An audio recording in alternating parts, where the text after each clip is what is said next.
আজকে দুপুরে রাত দিয়ে নিচে চলে গেলাম সিম তোলার জন্যে। সিম গাছে অসংখ্য সিম হয়েছে এবং পক্ত হয়ে গেছে। এগুলো এখন তুলতে হবে।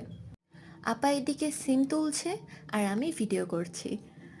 দেখেন গাছে মাশাল্লাহ এখনো কত ফুল আছে। এগুলো আবার পরবর্তী সময় সিমে রূপান্তরিত হবে। আপা কোনা কাঞ্চিতে সব দিকেই সিম খুঁজতেছিল, কারণ সিম কোথায় হচ্ছে না হচ্ছে তা তো আর জানি না। এর কারণে একটু খুঁজতে হয়, একটু টাইম লাগে। যেহেতু এই সিম গাছটা নিচে লাগানো হয়েছে, পর্যাপ্ত পরিমাণের মাটি আছে, যার কারণে একে বেশি খাদ্য দিতে হয় না।